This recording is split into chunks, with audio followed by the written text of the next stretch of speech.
देखिए कल हम लोग कहाँ तक पढ़े थे? कल हम लोग पढ़े थे कि भाषा का डिफिनेशन पढ़े थे, मौखिक भाषा किसे कहते से पढ़े थे, लिखित भाषा किसे कहते से पढ़े थे। उसके बाद हम लोग लिपि के बारे में पढ़े थे कि लिपि का अर्थ क्या होता है, लिपना या पोतना, और लिपना का अर्थ क्या हो जाता है, अर्थ इसका क्या होता है, लिखना। क्या हो जाता है, लिखना। फिर इसके बाद हम लोग पढ़े थे, कल एक छोटा सा मिस्टेक हो गया था, उसके लिए सॉरी। कल हम लिखाए थे 2796 बोली लिखा गया था, उसके बोली को काट करके क्या कर दीजिए, भाषा कर दीजिए। क्या कर दीजिए, भाषा। 2796 बोली नहीं है, क्या है, भाषा है। क्या है, भाषा है। उसको पहले सुधार कर लीजिए। और 400 लिपि लिखाए थे। क्या लिखाए थे, 400 लिपि। यह सही है। क्या हुआ था, कल भाषा के जगह पर बोली लिखा गया था। ठीक, आज हम लोग देखेंगे कि हिंदी भाषा, हम लोग हिंदी व्याकरण पढ़ने के लिए यहाँ पर आए हैं, हिंदी व्याकरण पढ़ने आए हैं। तो सबसे पहले हम लोग जानेंगे हिंदी भाषा के बारे में। किसके बारे में, हिंदी भाषा के बारे में। देखिए हिंदी भाषा, हिंदी भाषा हमने आपको कल भी बताए थे और आज भी बता रहे हैं कि हिंदी भाषा की जो उत्पत्ति हुई थी, किससे हुई थी, अपभ्रंश से हुई थी। किससे हुई थी, अपभ्रंश से। हिंदी भाषा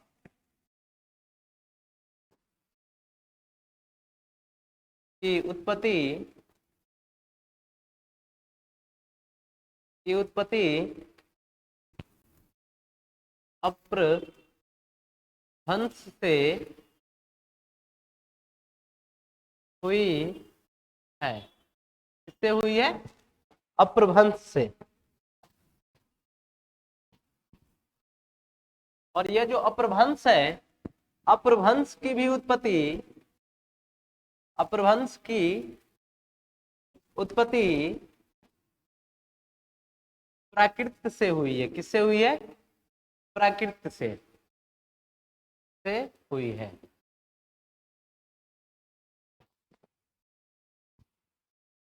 प्राकृत स्थानीय बोलचाल में उपयोग की जाने वाली, पॉइंट बाई पॉइंट लिखा रहे, उपयोग की जाने वाली, उपयोग की जाने वाली संस्कृत से निकली है। कहां से निकली है, संस्कृत से निकली है।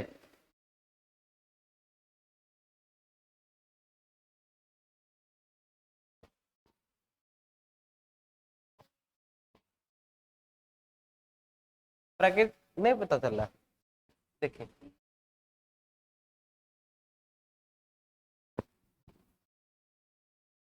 प्राकृत,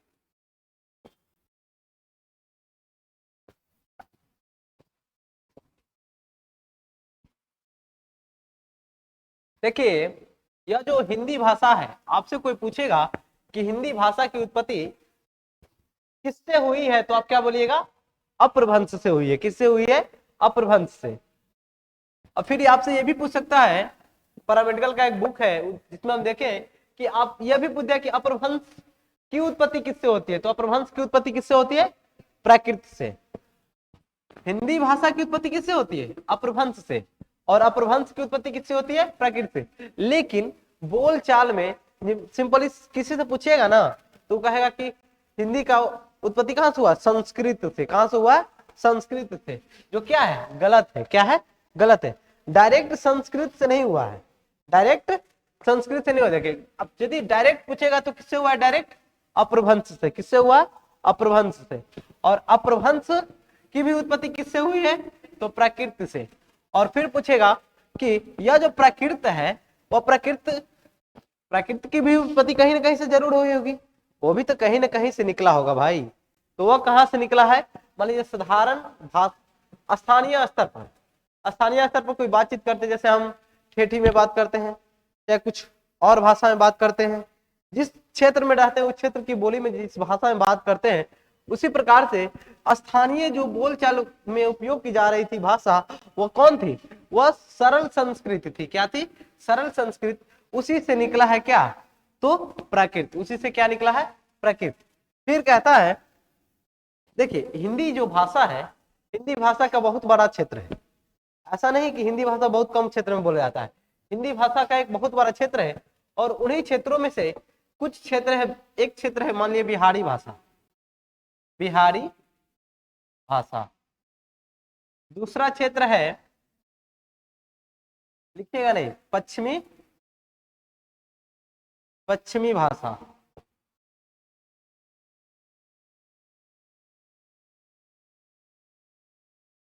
पश्चिमी भाषा।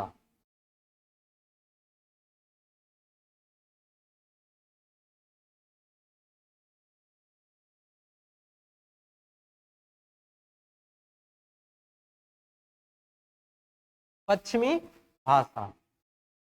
और तीसरा होता है पूर्वी भाषा।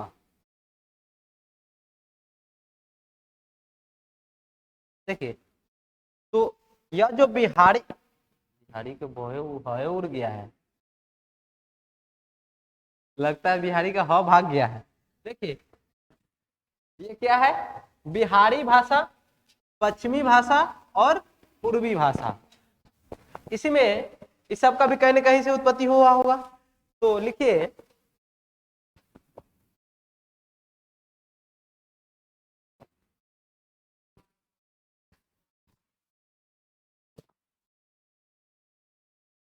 लिखा रहे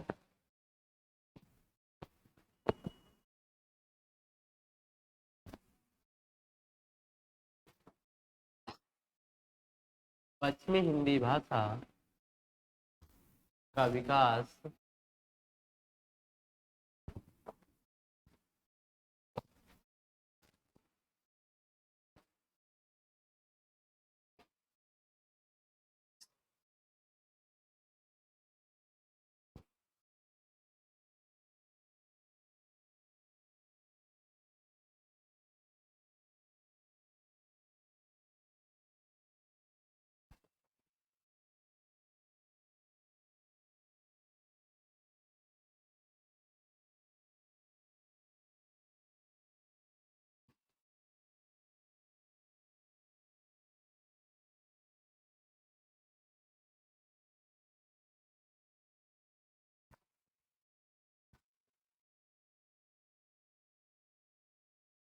और सैनी।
देखिए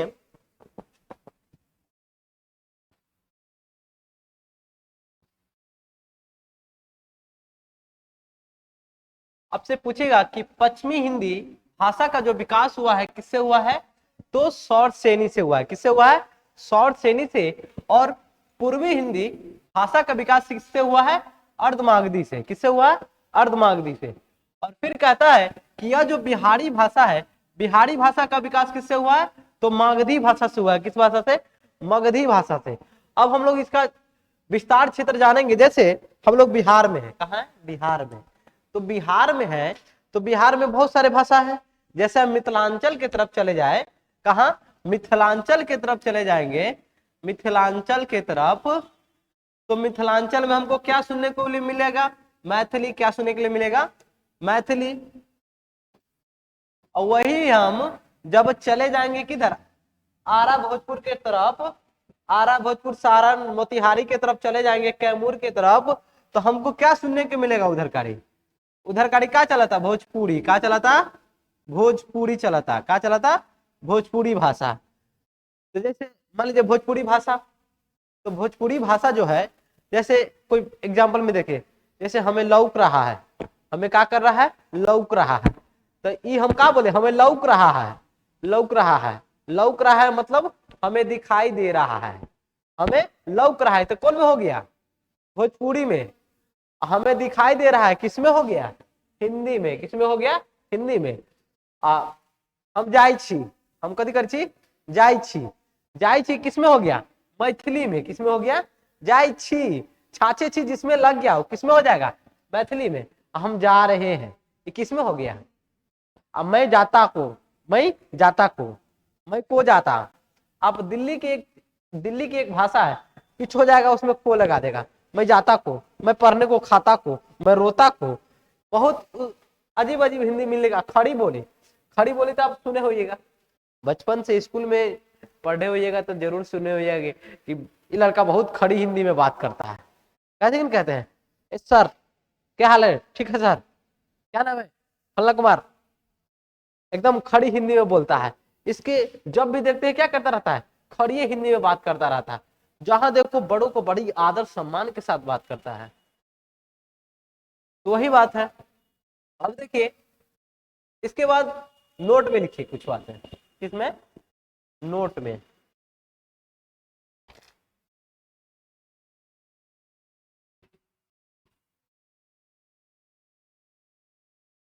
नोट में के लिखिए,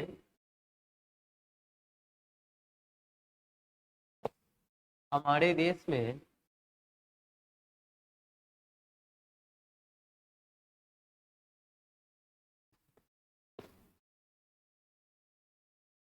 तिरपन करोड़ लोगों की मातृभाषा मातृभाषा हिंदी है।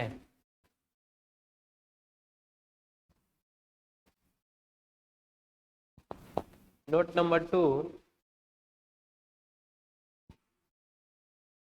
हमारे देश में 53 करोड़ लोगों की मातृभाषा क्या है? हिंदी है। हमारे देश के आबादी का लगभग 43.63% लोग हिंदी भाषा बोलते हैं।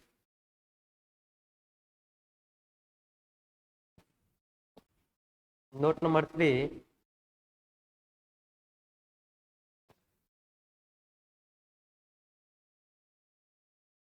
मैथिली भाषा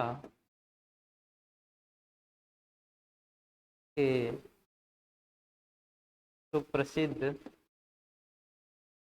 सिद्ध कवि विद्यापति है, जिन्होंने जिन्होंने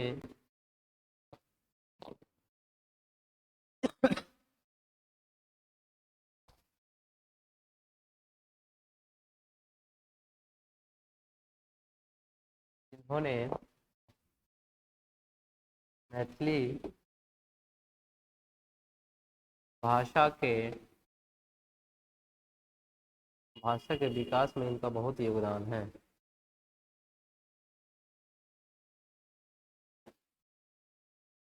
विकास में इनका बहुत योगदान है।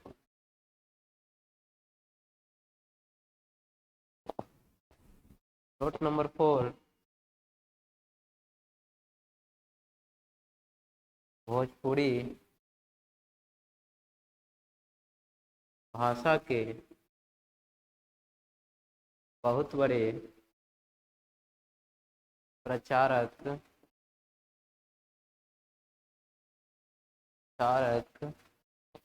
भिखारी ठाकुर थे।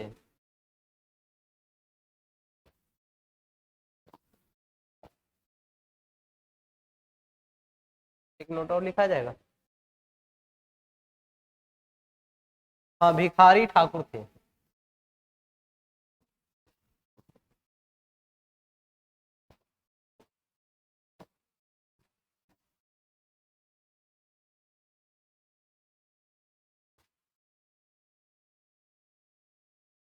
सही बात। पुराने ख्यालात के व्यक्ति थे, लेकिन यदि भोजपुरी की बात आती है तो भोजपुरी के विकास में यदि किसी का योगदान है तो वह है कौन? भिखारी ठाकुर। यदि भोजपुरी भाषा को किसी ने आज यहाँ तक पहुंचाया है तो इसमें सबसे बड़ा योगदान किसका है? भिखारी ठाकुर का। फिर कहता है कि मैथिली भाषा को इतनी अच्छी पहचान दिलाने वाले में सबसे ज्यादा किसी का योगदान है तो वह कौन है? विद्यापति। कौन है? कवि विद्यापति। कौन है? कवि विद्यापति। जा सकते हैं, कोई दिक्कत नहीं है। देखिए, हमारे देश की आबादी का लगभग 43.63% लोग क्या करते हैं? हिंदी भाषा बोलते हैं। कितने प्रतिशत लोग? 43.63%। कल समझाने के क्रम में हम आपको एक बात बताए होंगे कि 40.2%। कितना प्रतिशत? 40.2% भी कल बताए थे, लेकिन ये पहले की डाटा है। लेकिन 2011 की जनगणना के अनुसार 2011 के जनगणना के अनुसार जो ताजा रिपोर्ट है वह लगभग 43 कितना है? 63% है, जिसकी क्या है? मातृभाषा। जिसकी क्या है? मातृभाषा क्या है? हिंदी है। जिसकी मातृभाषा क्या है? हिंदी है। फिर कहता है कि हमारे देश में 53 करोड़ लोग। कितने करोड़ लोग? 53 करोड़ लोग। हमारे देश की टोटल जनसंख्या 2011 की जनगणना के अनुसार 125 करोड़ है। कितना है? 125 करोड़। 125 करोड़ है, जिसमें से 53 करोड़ लोग क्या बोलते हैं? हिंदी भाषा का प्रयोग करते हैं। जिसका क्या है? जिसकी मातृभाषा, मदर लैंग्वेज हिंदी भाषा है। कौन भाषा है? हिंदी भाषा। फिर कहता है कि यदि हम द्वितीयक भाषा के रूप में देखेंगे, किस भाषा के रूप में? द्वितीयक भाषा के रूप में, तो 13 करोड़ लोग। कितने करोड़ लोग? 13 करोड़ लोग। 13 करोड़ लोग, इसका परसेंटेज निकालिएगा तो लगभग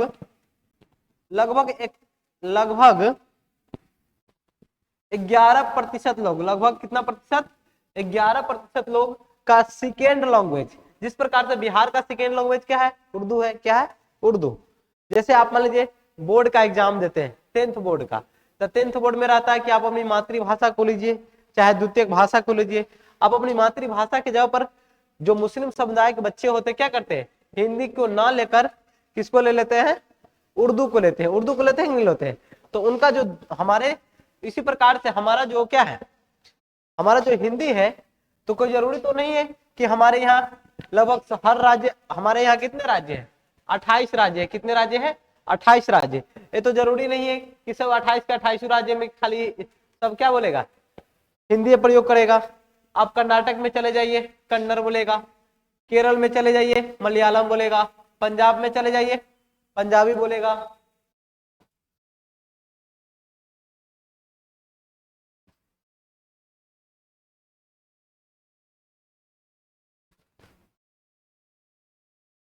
फिर आप गुजरात में चले जाइए, वहां पर आपको क्या सुनने को मिलेगा? गुजराती मिलेगा। लेकिन हमारे देश के लगभग 10 राज्य, कितने राज्य? 10 राज्य, जिसकी राजभाषा क्या है? राजभाषा हिंदी है। जिसकी मातृभाषा क्या है? हिंदी है। जिसकी मातृभाषा क्या है? हिंदी है। मातृभाषा हिंदी है। लेकिन यह हमारे देश के 28 राज्यों में से 15 राज्यों में, कितने राज्यों में? 10 राज्यों में क्या है? 10 राज्यों में राजभाषा है। लेकिन 15 राज्यों में, कितने राज्यों में? 15 राज्यों में लगभग ये बोली जाती है। कितने राज्यों में बोली जाती है? लगभग 15 राज्यों में हिंदी भाषा बोली जाती है। आप पूरा के पूरा वहां चले जाइए नागालैंड, नागालैंड के व्यक्ति कोई हिंदी बोलबे नहीं करता है, सब अंग्रेजी में बात करता है। आप चले जाइए इधर कारी तमिलनाडु में, आप वहां हिंदी कोई जानबो नहीं करता है सही से। आप वो बोलेगा तमिल में, तो हम लोग तमिल नहीं जानते तो हम लोग नहीं समझ पाएंगे, हम उसको गालियों दे देंगे तो नहीं समझ पाएगा कि क्या कह रहा है। हम कहेंगे भागो यहाँ से, तू कहेगा क्या बोल रहा है, हमरा तो समझे, हमरा तो बुझाइए नहीं रहा है। हम उसको यह बात बोलेंगे कि बुझा नहीं रहा है, तो फिर भी कहेगा कि कुछ समझ में नहीं आ रहा है। और यदि वो बोलेगा अंशु मांशु तो अंशु करके, हमको भी समझ में नहीं आएगा वो बोल क्या रहा है। तो हमारे देश के कितने राज्यों में, 15 राज्यों में लगभग हिंदी भाषा बोली जाती है, और 10 राज्य की क्या है, राजभाषा हिंदी है। तो अगला नोट में लिखिए,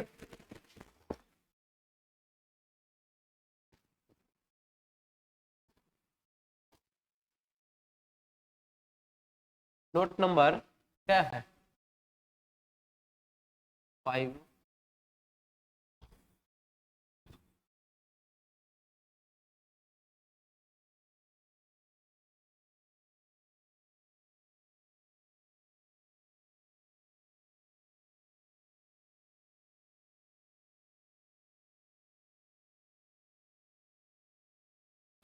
हमारे देश के 10 राज्य की राजभाषा हिंदी है।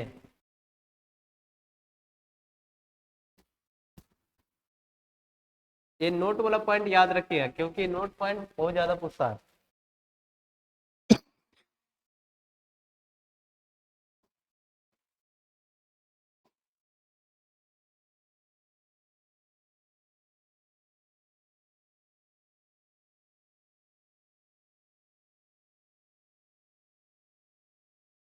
हमारे देश के लगभग 15 राज्यों में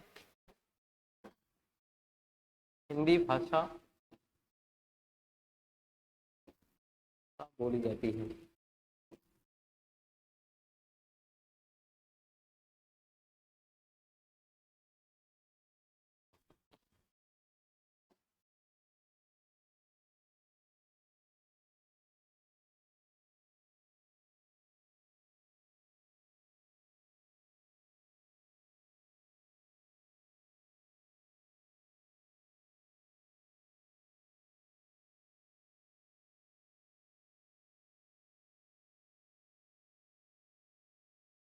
हमारे देश में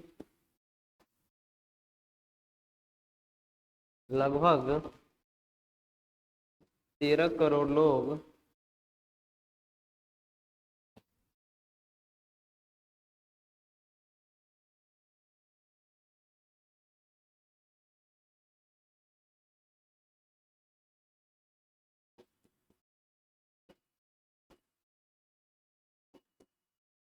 हिंदी भाषा,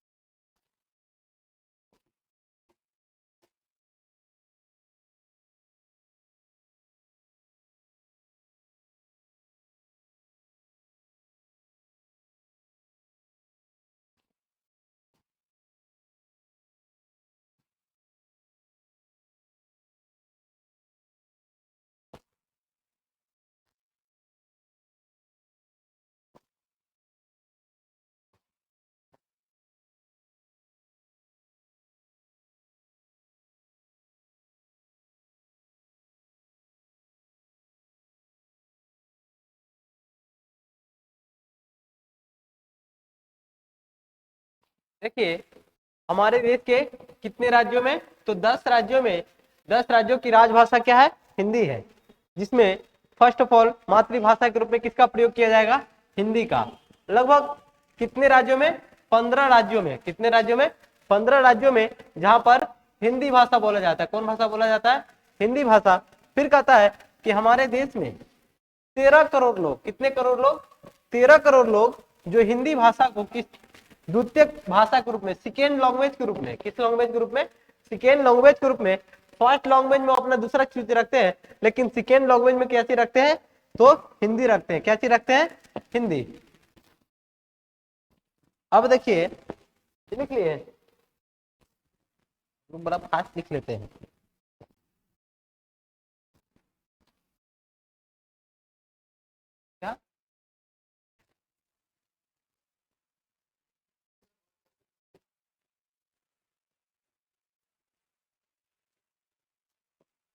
अगला लिखिए देवनागरी लिपि।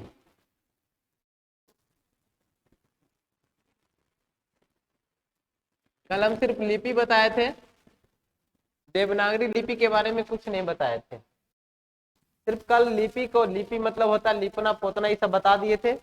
घर लिपना पोतना वाला बात नहीं है, यहाँ पर कुछ और वाला बात है, लिखने वाला बात है।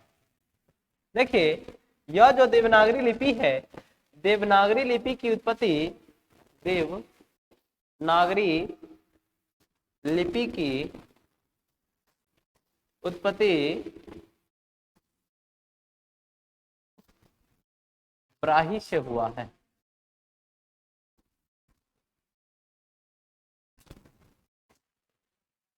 हुआ है। इस लिपि, देवनागरी लिपि की उत्पत्ति ब्राही से हुआ है। किससे हुआ है? ब्राही से। ब्राही एक भाषा है, लिपि है।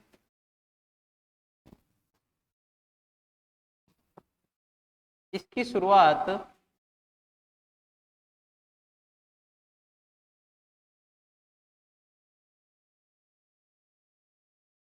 इसकी शुरुआत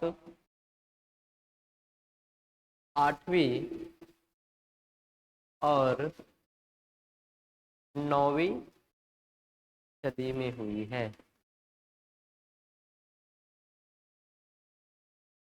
इसकी शुरुआत कब हुई है? 8वीं और 9वीं सदी में।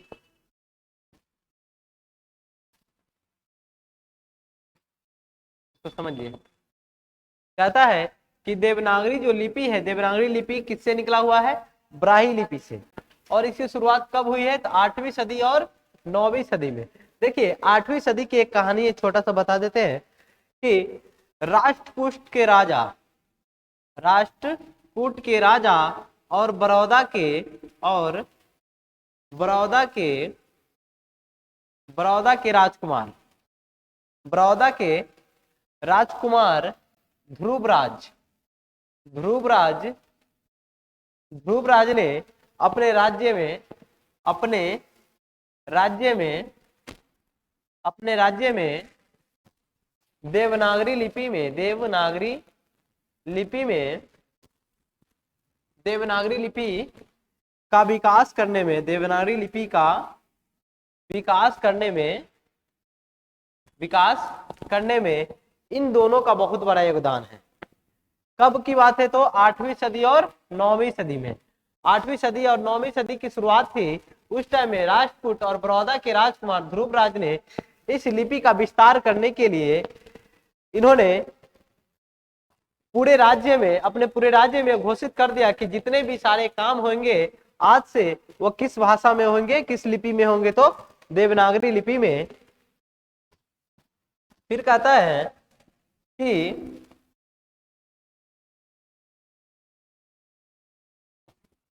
देवनागरी लिपि पर, देवनागरी लिपि पर तीन भाषा का बहुत प्रभाव है, बहुत प्रभाव है। तीन भाषा का बहुत प्रभाव है। वह तीन भाषा है कौन कौन? देखिए पहला भाषा है फारसी भाषा। कौन भाषा है? फारसी भाषा।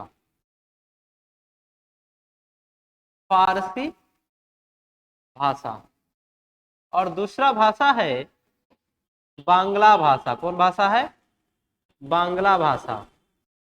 और तीसरा है रोमन भाषा। कौन भाषा? रोमन भाषा।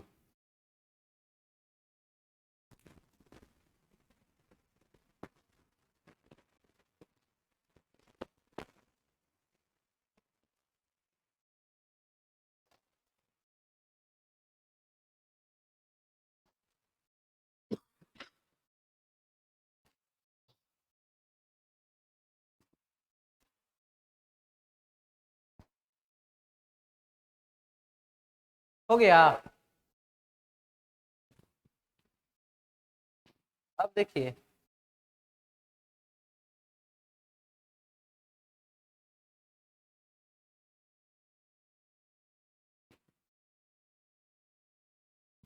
अब हम लोग पढ़ेंगे, अगला टॉपिक है हम लोग का बोली। क्या है? बोली। भाषा पढ़ लिए, लिपि पढ़ लिया, अब हम क्या पढ़ेंगे? बोली। बोली। आप लोग में से कोई बता सकते हैं कि बोली क्या होता है?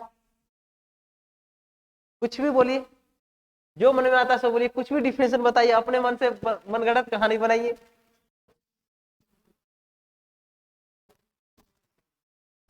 बोली कभी सुने ही नहीं है? आपके एग्जाम में एक से दो नंबर में पूछता है कभी कभी, बोली और भाषा में अंतर पूछता है। इससे पहले कभी बोली नहीं सुने हैं? चलिए नहीं सुने तो आज हम सुना देते हैं। आप लोग भी नहीं सुने हैं बोली? कभी सुने कि नहीं सुने? कहने का मतलब कोई व्यक्ति बोलता है, देखिए जब कोई व्यक्ति बोलता है तो उसका एक सीमित क्षेत्र होता है। उसका क्या होता है? एक सीमित क्षेत्र होता है, उसी को कहते हैं बोली। मान लीजिए आपका कहाँ घर है? सुपौल डिस्ट्रिक्ट में कौन सा भाषा का प्रयोग करता है ज्यादा? मैथिली। तो मैथिली क्या है? मैथिली जो भाषा आप करते हैं सुपौल में, कहां पर करते हैं? सुपौल में। तो सुपौल में करते हैं तो सुपौल के आसपास में ही करते होइएगा। अब पटना में मैथिली भाषा का प्रयोग करते हैं? नहीं ना करते हैं। आप लोग कहाँ के हैं भाई? आप लोग किधर के हैं? बांका में कौन सा भाषा चलता है? हिंदी। तो चलने वाला है यहाँ पे। आप लोग सुपौल डिस्ट्रिक्ट, सुपौल में तो क्या चल रहा है? सुपौल में चलता है क्या भाई? मैथिली। क्या चलता है? मैथिली। देखिए हिंदी में बोलता है, हिंदी में हम लोग भाई बिहारी है, तो बिहारी का तो मदर लैंग्वेज है क्या? मातृभाषा हिंदी है, तो हिंदी में बोलना तो स्वाभाविक है। भाई बिहार से जैसे ही बात आएगा, बिहार की बात जैसे ही आएगा, तो हम लोग तो आंख मूंद के कहेंगे कि हम क्या बोलते हैं? हिंदी। क्या बोलते हैं? हिंदी। लेकिन जब हम अपने क्षेत्र में जाएंगे, कहाँ जाएंगे? हम अपने क्षेत्र में जाएंगे, हम अपने गौवा की तरफ जाएंगे। जब हम अपने गौवा की तरफ जाएंगे तो हम अपना गौवा की तरफ क्या बोलते हैं? आधा ठेठी, आधा मैथिली। क्योंकि हम लोग का जो क्षेत्र है वह पूरी की पूरी क्षेत्र क्या है? मैथिली है। हम लोग मिथिलांचल वाले हैं। मेरा जो सीतामढ़ी इलाका है, सीतामढ़ी, मधुबनी, दरभंगा, सुपौल, ये सब जो क्षेत्र है वहां पर क्या चलता है? मैथिली चलता है, जो मदर लैंग्वेज है, स्थानीय भाषा है। तो एक सीमित क्षेत्र में यदि किसी भाषा का प्रयोग होता है उसी को क्या कहते हैं? बोली। जैसे देखिए खड़ी बोली, खड़ी बोली, खड़ी बोली का तो नाम नाम बात तो पुराना जमाने से सुनते होइएगा। ये जो खड़ी बोली है, ये खड़ी बोली सब जगह बोली जाती है? नहीं, किसी क्षेत्र विशेष बोली जाती है, जिसका क्या होगा? इसका क्षेत्र सीमित होगा। इसका क्षेत्र क्या होगा? सीमित होगा। तो वही इसका डिफिनेशन लिखिए। चलिए हम लोग लिखते हैं इसका डिफिनेशन, तब हम लोग को आराम से इसको पकड़ लेंगे। बोली को कहीं भी भागेगा, पकड़ के बार ले आएंगे।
किसी सीमित क्षेत्र में प्रयोग की जाने वाली भाषा को क्या कहते हैं?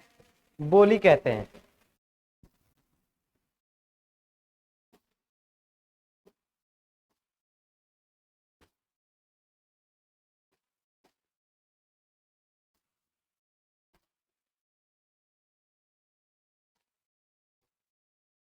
हिंदी में बोली की संख्या 25 है।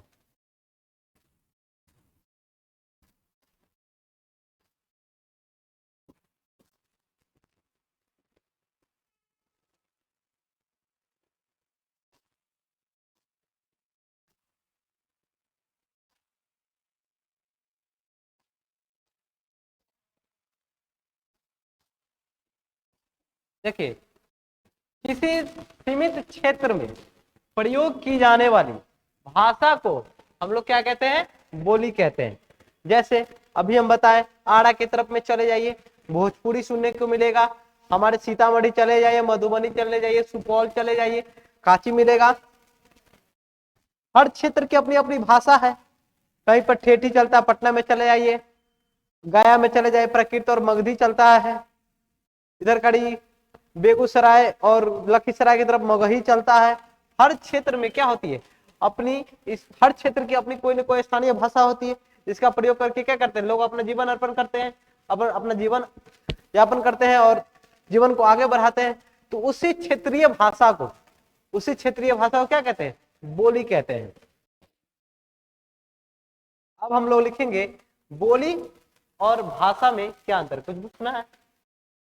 जो कुछ भी पूछना है, जो भी मन में डाउट है डायरेक्ट पूछ सकते हैं, कोई दिक्कत नहीं है।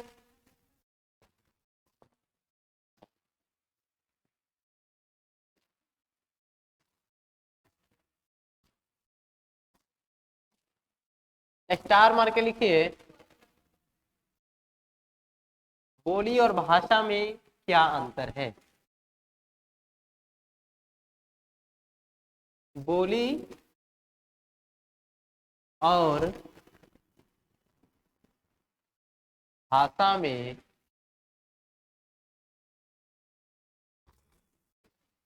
क्या अंतर है।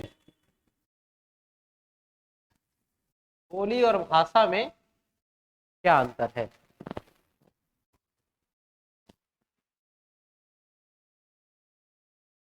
लिखिए,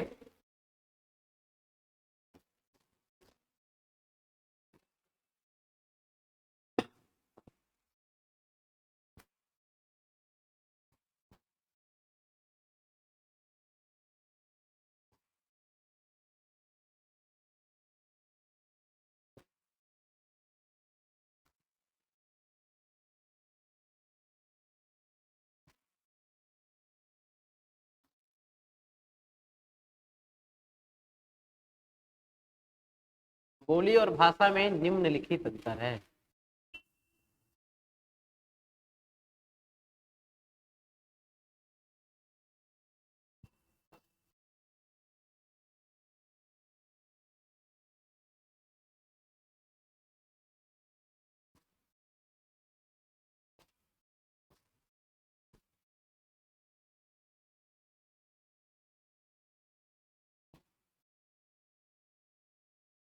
बोली स्थानीय स्तर पर बोली जाती है,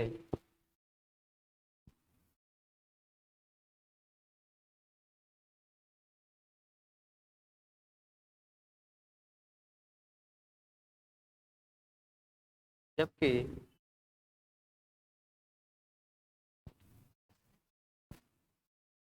भाषा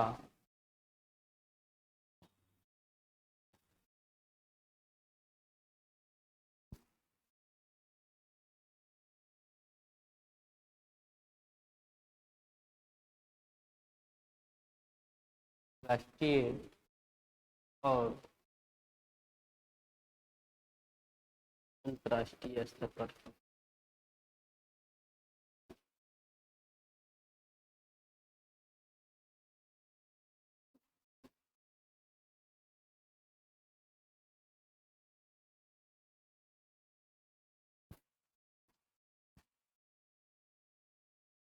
बोली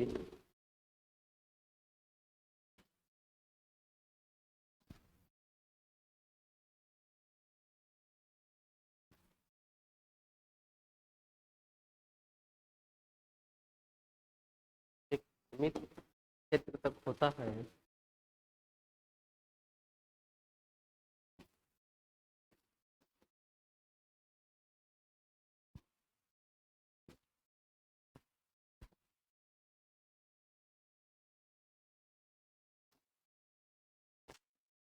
जबकि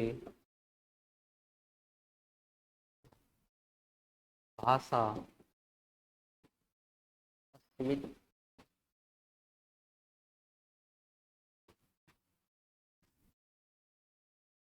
क्षेत्र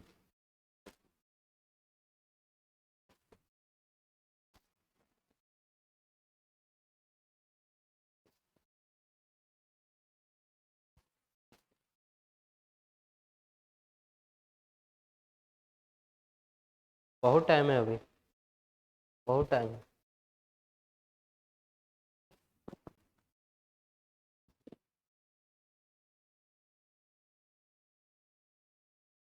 देखिए अभी टाइम है, पढ़ लीजिए।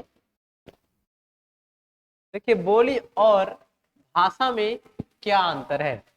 बोली और भाषा में क्या है, निम्नलिखित अंतर है। कितने अंतर है, निम्नलिखित। बहुत सारे अंतर है, उसमें से दो अंतर हम आपको लिखा दिए हैं। बोली जब भी बोली जाती है तो कहाँ बोली जाती है, स्थानीय स्तर पर। स्थानीय स्तर कहने का मतलब इसका क्या होता है, एक सीमित क्षेत्र होता है। लेकिन भाषा जो है एक ही स्तर पर, राष्ट्रीय स्तर पर भी बोली जाती है और अंतर्राष्ट्रीय स्तर पर भी। राष्ट्रीय स्तर कहने का मतलब हमारे देश में 28 राज्य है। क्या है, 28 राज्य है। तो राज्य के स्तर पर भी क्या कर सकते हैं, इसको बोल सकते हैं। हर लेवल, नेशनल लेवल पर भी बोल सकते हैं। और जब हम विदेशों में जाएंगे तो विदेशी स्तर पर भी क्या होता है, इंग्लिश क्या विदेशी स्तर पर भी बोला जाता है। तो कहा जाता है कि भाषा जो है क्या है, राष्ट्रीय स्तर पर भी प्रयोग की जाती है और अंतर्राष्ट्रीय स्तर पर भी प्रयोग की जाती है। आपको तो अभी पता है कि बोली क्या होता है, एक सीमित क्षेत्र में। कब होता है, एक सीमित क्षेत्र में प्रयोग होता है। लेकिन भाषा का क्या है, असीमित क्षेत्र। असीमित क्षेत्र कहने का मतलब भाषा कहीं भी जा सकता है, देश में भी, विदेश में भी, गांव में भी, बाहर में भी, टोला में भी, मोहल्ला में भी, कहीं भी जा सकता है, कहीं भी उसको बोला जा सकता है। कोई दिक्कत। अब देखिए, अब आप लोग का एक नया टॉपिक शुरू हो रहा है जिसको हम लोग कहते हैं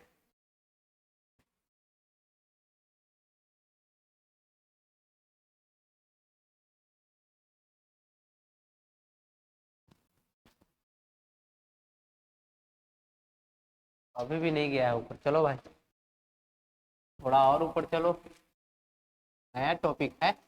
हाँ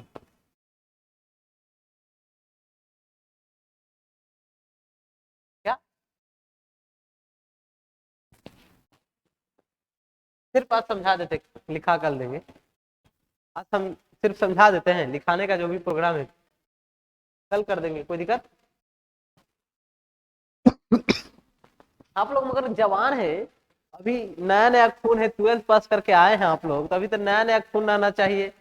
नॉन स्टॉप 10 घंटा भी बैठा के पढ़ाया जाए तो भी भागना नहीं चाहिए। अभी अब मात्र आप लोग 3 बजे आते हैं, कै बजे आते हैं, 5 बजे आते हैं। 5 बजे आए, अभी 7:30 भी नहीं हुआ है, आप लोग का शरीर पूरा डाउन होने लगा कि सर आप ना रह देहा दुखाइए। ये तो नौजवान का काम नहीं है। नौजवान का काम होता है कि मान लीजिए आप लोग अभी नया गर्मी वाले, नया खून वाले हैं। आप लोग का जो खून है अभी नया नया बन ही रहा है। तो आप लोग इतना पुराना हो जाइएगा तो फिर है, मान लीजिए देश को कहीं जरूरत पड़ जाए आप लोग को, अभी चाइना से कहीं लड़ाई हो जाए तो आप लोग तो इधरे रह जाइएगा। ना ना, ऐसा बात मत बोलिए। ये लोग भी देश का जो जब जरूरत रहेगा तो लोग जाएगी ना। देखो तो आज कितना बिहार पुलिस के लड़का लड़की, लड़की खास करके जब लड़की की बात आ गई है तो बिहार पुलिस की बहुत सारी लड़कियां आज नियुक्ति पत्र लेके गई है। दरोगा, आज से फॉर्म भरना भी बिहार पुलिस का स्टार्ट हो गया है। दरोगा उरोगा बन के गई है। देश को जरूरत है सब, देखो लाठी लेके, डंडा लेके, बंदूक लेके चल रही है कि नहीं चल रही है। चलिए कि आपकी जो इच्छा है सो बनिए, लेकिन जब भी देश की आपकी जरूरत हो आप देश के लिए हमेशा खड़े रहिए। हाँ, देश के लिए हाजिर हो जाए। यदि आपको अपनी जान की आहुति भी लगानी पड़े, अपने खून का एक एक कतरा भी बहाना पड़े, तो आप देश की बात पर मत फरमाइए।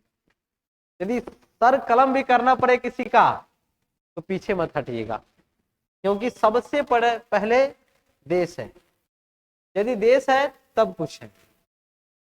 सर्वोपरि देश है, धर्म से पहले देश है। धर्म सब तो बाद में, हिंदू धर्म, मुस्लिम धर्म, सिख धर्म, ईसाई धर्म, ये सब बाद में, लेकिन सर्वोपरि देश है।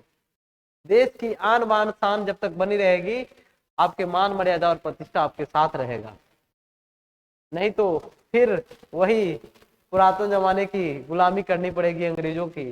अंग्रेजों की पहले गुलामी करते थे, अब पहले राजा महाराजा के किए, फिर अंग्रेज के किए, अब धीरे धीरे लग रहा है नेता लोग का करना पड़ेगा। इसलिए हम लोग कहीं भी ऐसा परिस्थिति ना हो कि हमारे देश को कभी भी किसी से खतरा हो और हम घर में दुबक के रहे, ऐसे नहीं होना चाहिए। यदि जब भी आपको देश की जरूरत पड़े, आप अपना हर कुछ बलिदान करने के लिए, सपोर्टेड एक एग्जाम्पल देखिए कि जो सेना में अपनी, जो माँ अपनी बेटे को सेना में भेजती है, उसका कलेजा कैसे रहता होगा। किसी का एक बेटा शहीद हो जाता है तो फिर दूसरे बेटा को भेजती है बॉर्डर पर, यदि दूसरा शहीद हो गया, पति शहीद हो गया तो बेटा को भेजती है, बेटा शहीद हो गया तो पोता को भेजती है। तो आप उस माँ का उस ममता को समझिए, अपनी मातृभूमि से कितना प्रेम करती है। अपने कलेजों के टुकड़े को, एक बेटा अपनी माँ का कलेजा का टुकड़ा होता है, उस कलेजे के टुकड़े को जब वो बॉर्डर पर भेजती है तो कितने सारे मन में भावनाएं चलती रहती है। जब बेटा ड्यूटी से घर आता है तो लगता है कि दुनिया की सारी खुशी लौट रही है। एक तरफ दुनिया की सारी खुशी रख दो और एक तरफ उसका बेटा रख दो, पहले बेटे की तरफ दौड़ेगी। फिर भी किसी किसी का तो इकलौता बेटा रहता है, उसके मर जाने के बाद नो तो आगे नाथ न पीछे पाएगा बेचारे। उस स्थिति में सोचो कैसा फील होता होगा। इसीलिए जब भी आपको देश की जरूरत पड़े तो आप सब कुछ न्यौछावर करके देश के लिए आगे बढ़े। चलिए तो हम लोग एक नए टॉपिक की शुरुआत करते हैं। तो आप लोग मेरे विचार से बचपन में कभी न कभी ये बात जरूर पढ़ा होगा, व्याकरण। व्याकरण पढ़ा है?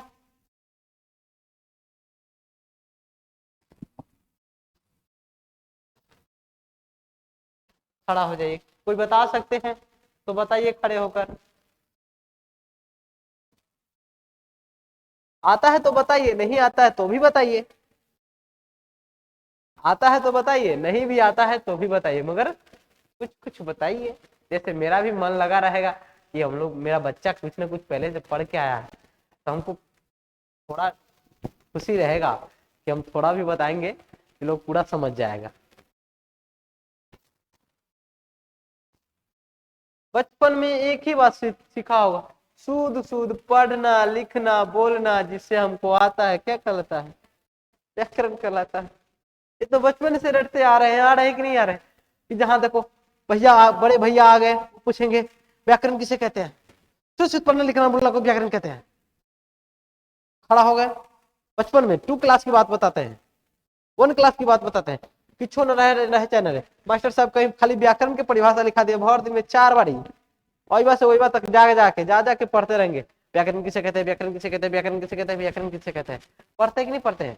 बच्चा लोग को देखिएगा, जब बचपन में रहता है ना, बड़ी एनर्जेटिक के साथ पढ़ता है, लेकिन बुढ़ापा में भी एनर्जी के साथ पढ़ता है, ऐसा नहीं। तो देखिए, शुद्ध शुद्ध पढ़ना लिखना बोलना जिससे हमें आता है, क्या क्या कहलाता है? व्याकरण कहलाता है। हम यहाँ पर आपको व्याकरण की डिफिनेशन नहीं लिखाएंगे, ऐसा मत सोचिए कि हम आपको व्याकरण का डिफिनेशन लिखाएंगे और फिर से हम आपको पुराने वाले ख्यालात में जाएंगे। हमको सिर्फ यह जानना था कि आप लोग व्याकरण की परिभाषा जानते हैं कि नहीं जानते हैं। इसके बाद व्याकरण तो हो गई, नेक्स्ट टॉपिक है आपका वर्ण।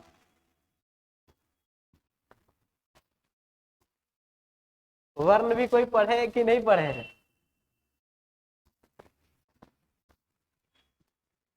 वर्ण कभी पढ़े कि नहीं पढ़े? आप लोग 10th 12 पास करके ना आए हैं? आप लोग 10th 12 दोनों पास करके आ गए, ग्रेजुएशन में आ गए हैं, तो ग्रेजुएशन में आए हैं तो कुछ न तो कुछ पता जरूर होगा ना, कभी न कभी। बिहार बोर्ड पढ़े चाहे सीबीएसई बोर्ड पढ़े, कोई भी बोर्ड पढ़ के आए होइएगा तो वर्ण जरूर पढ़े होइएगा। वर्ण पढ़े कि नहीं पढ़े? अरे नहीं, कभी तो कभी भूलल भटकल कहीं हिंदी व्याकरण का किताब देख लिए होंगे, क्योंकि पहले दूसरे पन्ना पर आता है वर्ण। वर्ण किसे कहते हैं?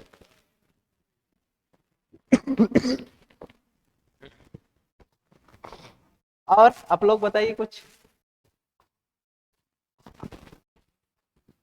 चलिए कोई दिक्कत नहीं है, होता है, मेरे साथ भी होता है। ऐसा क्यों?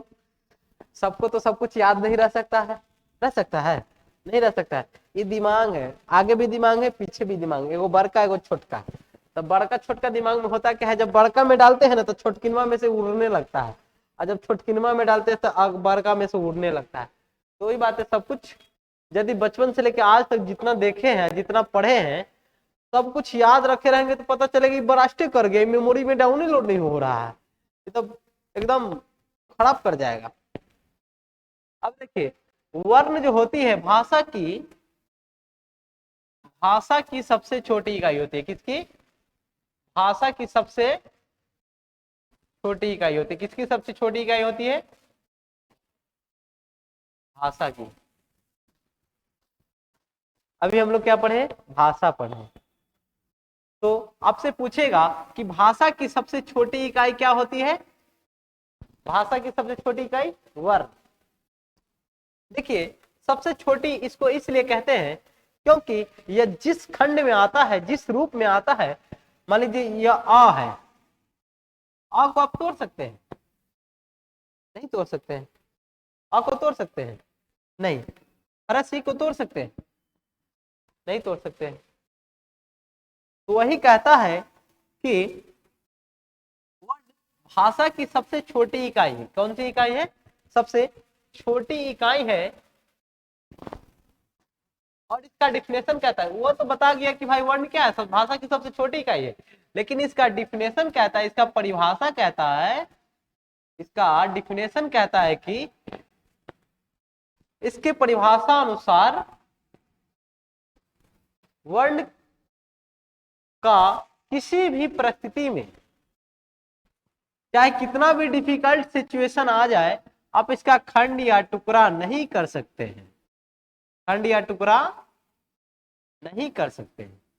किसी भी परिस्थिति में वर्ण का खंड या टुकड़ा नहीं कर सकते हैं। कब? जब वर्ण का डिफिनेशन, तब। क्योंकि भाई पहले से तो आ है, ये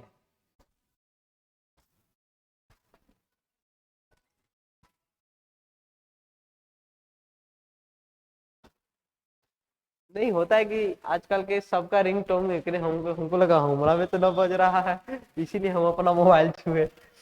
देखिए, तो ये जो है आ तो क्या है? सबसे छोटी इकाई है। भाषा की सबसे छोटी इकाई क्या है? अ है। इसका खंड टुकड़ा करेंगे तो होगा? कीजिए तक, नाको रगड़िएगा, दांतों रगड़िएगा तो यूं नहीं होगा। कुछ भी रगड़ लीजिए इसमें, मुंह रगड़ देंगे इसमें, फिर वो लवली रगड़ देंगे तो यूं नहीं होगा। ये जो है सो ही रहेगा। तो वही कहता है कि जिसका किसी भी परिस्थिति में खंड या टुकड़ा नहीं किया जा सकता है, उसे हम क्या कहते हैं? वर्ण कहते हैं। उसे क्या कहते हैं? वर्ण कहते हैं। अब इसके बाद आती है, वर्ण के बाद तो जिस तरह से फूल होता है ना, फूल, आप लोग फूल तो अच्छे तरीके से बना लेते होइएगा, हम भी थोड़ा ट्राई करके देखते हैं कहीं बन जाए। ऐसा वाला मान लीजिए कोई फूल है, ठीक है, आई फुलवा का क्या करते हैं, ये बात से तोड़ देते हैं। आई बात से फुलवा को क्या करते हैं? आई फुलवा के तोड़ देते हैं। आई फुलवा के तोड़ने के बाद इसमें वो रस्सी डाल के फिर ऐसा एगो फुलवा लगा देते हैं। फिर ऐसा एगो क्या लगाते हैं? फुलवा लगा देते हैं। क्या लगा देते हैं? फुलवा। क्या करते हैं? एक फुलवा लगा देते हैं, तो उसी से फूलों का क्या बन जाता है? माला बन जाता है। क्या बन जाता है? माला बन जाता है।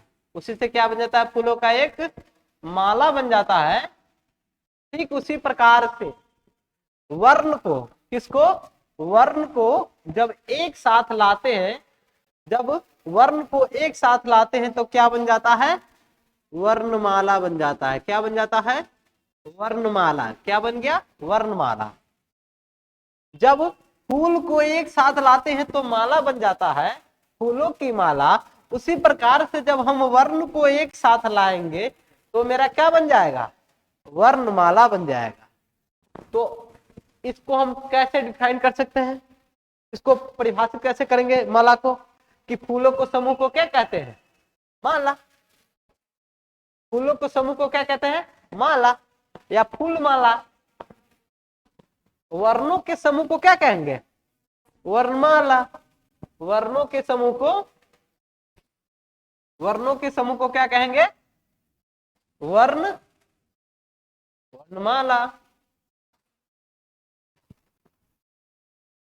अब बताइए, इसको थोड़ा ऊपर उठा देते हैं, ठीक। अभी निचवा में लिखने वाला जगह नहीं बचा। चलो दोस्त थोड़ा ऊपर बढ़ा थोड़ा और।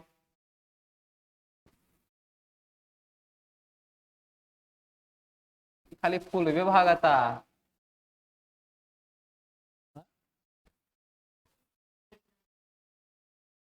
खाली फूल भाग रहा है, ये सब भागे नहीं रहा।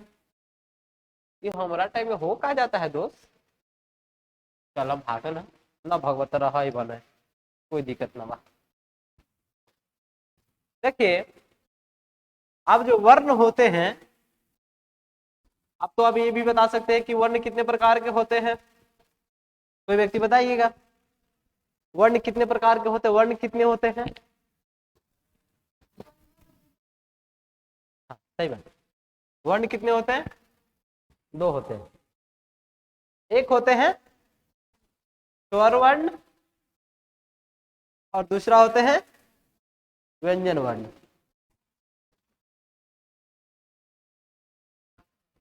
कोई भी व्यक्ति सिर्फ रेगुलर क्लास रही है, उसके बाद देखिए पढ़ना हम आपको एक खेल बना देंगे। पढ़ना क्या बना देंगे? खेल। हिंदी व्याकरण हो, बायोलॉजी हो, हिस्ट्री हो, ज्योग्राफी हो, पॉलिटी हो, मजा नहीं आए, हंसते हंसते क्लास में याद नहीं हो जाए तो फिर कहिएगा आप। सिर्फ रेगुलर क्लास रहे, क्लास मत छोड़िए। हम रेगुलर रहने का प्रयास करेंगे, ठीक है? आप लोग भी रेगुलर रहिए। अब देखिए, यह जो स्वर वर्ण है, कौन वर्ण है? स्वर वर्ण और व्यंजन वर्ण। वर्ण कितने प्रकार के होते हैं? 2। वर्णवा के 2 गो बेटा है। एक बड़का बेटा है स्वर वर्ण और दूसरा बेटा है क्या? व्यंजन वर्ण। और जब हिंदी व्याकरण की जब बात आती है तो हिंदी व्याकरण में वर्णों की संख्या कितनी है टोटल? वर्णों की टोटल संख्या कितनी है?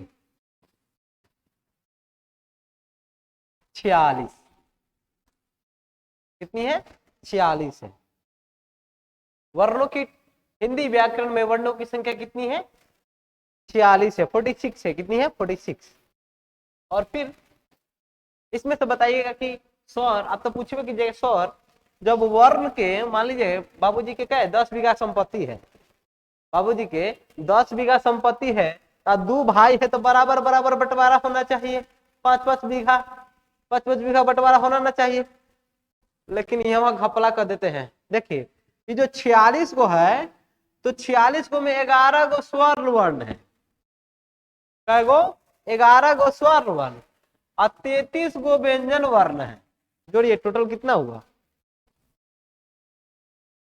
आई बात तो हम लिखे 46 गो, 2 गो कहां भाग गया? स्वर्ण वर्ण की संख्या कितनी है? 11 है।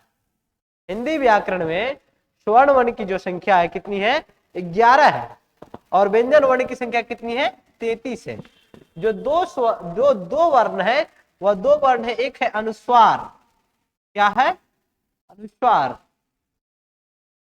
और एक है अ। और में नहीं पढ़ते हैं अंग अ, अनुस्वार अ। तो 44 और 2 गो कै गो हो गया? 46। कै गो हो गया? 46। कोई दिक्कत? अब देखिए, अब हम लोग स्वर्ण वर्ण के बारे में जानेंगे।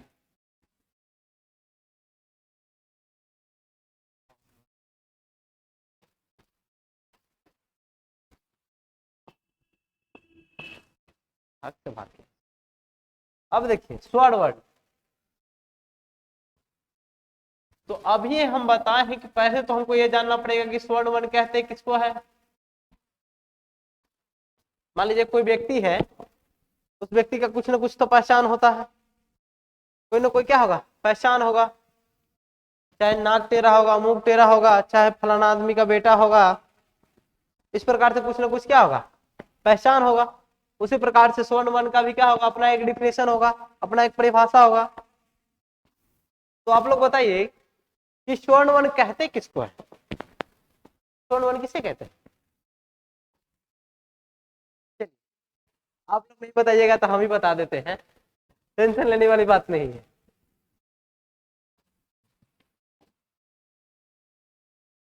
वैसे वर्ण जिनके उच्चारण में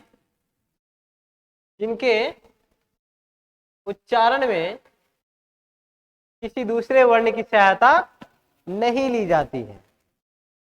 वैसे वर्ण जिनके उच्चारण में किसी दूसरे वर्ण की सहायता नहीं ली जाती है, बिना किसी के सहायता उसको बोला जाता है, उसे क्या कहते हैं, स्वर्ण वर्ण कहते हैं।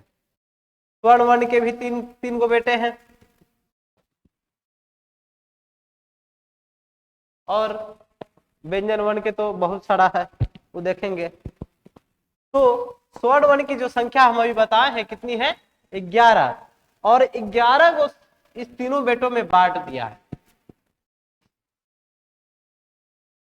11 तो इसकी संख्या है, ह्रस्व स्वर, दीर्घ स्वर और संयुक्त स्वर।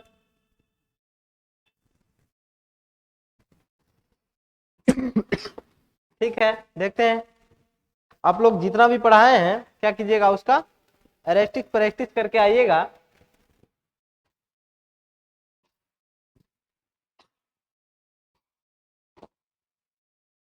आज की क्लास यहीं तक रहती है।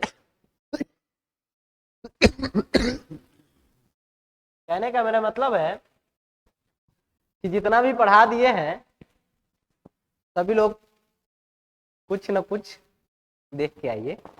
देखने का मतलब मेरे, देखिए हम ये नहीं कहते कि आप रट के आइए, हम कभी नहीं कहेंगे कि आप हम आए और जैसे पूछे कि भाषा किसे कहते हैं, भाषा साधन को और जितने, हम इस प्रकार से कभी नहीं कहेंगे आप। हम सिर्फ ये कहेंगे कि जो हम पढ़ाते हैं आप उसको क्या कीजिए, घर पर जाकर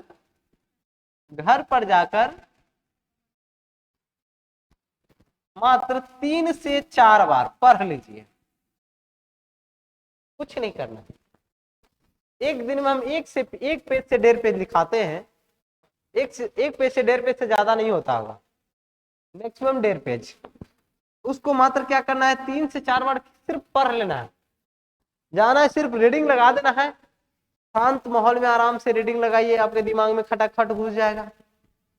और यहाँ ईमानदारी से बताइएगा कि जो बात हम अभी समझाए हैं, चाहे जो बात हम 2 दिन से समझा रहे हैं, बतवा समझ में आ रहा है ना? तो समझ में आ रहा है, इसका मतलब रूम पे 2-4 बार पढ़ लीजिएगा तो यदवा तो अपने आप हो जाएगा।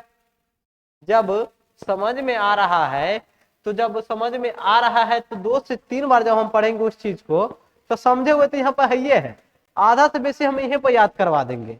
लेकिन आप लोग यहाँ पर क्लासवा में दिमाग रखिएगा तब, क्लास से बाहर दिमाग रखिएगा कि ये बात से निकलेंगे, फलाना आदमी को फोन करेंगे, चिलाना आदमी को फोन करेंगे, उसके साथ घूमने जाएंगे, उसके साथ चलने जाएंगे, उसके साथ टहलने जाएंगे, आई फलाना चीज का बना के खाएंगे, इस प्रकार की बात रखिएगा तो नहीं हो पाएगा। आप अपने माइंड को क्लास में रखिए, समझाने की 100% की गारंटी हम लेते हैं। अब ये नहीं कहेंगे कि 100% की गारंटी में हम आपको घोर के पिया देंगे, ऐसा गारंटी हम नहीं लेते हैं। इतना होता है कि कह दीजिए कि 100% की गारंटी लेते हैं, तू कहेगा कि न समझियो जाए, न हम समझ ली, हमरा एक बार और समझावा। तो ऐसे व्यक्ति को मूर्ख को समझा सकते हैं, लेकिन जो मूर्ख ना होते हुए भी मूर्ख का लक्षण अपनाए हुए आप उसको कभी नहीं समझा सकते हैं। ठीक है, तो आप लोग पढ़ के आइए, जो आज हम समझाए फिर कल समझाएंगे, और फिर इसको क्या करेंगे, लिखाएंगे भी।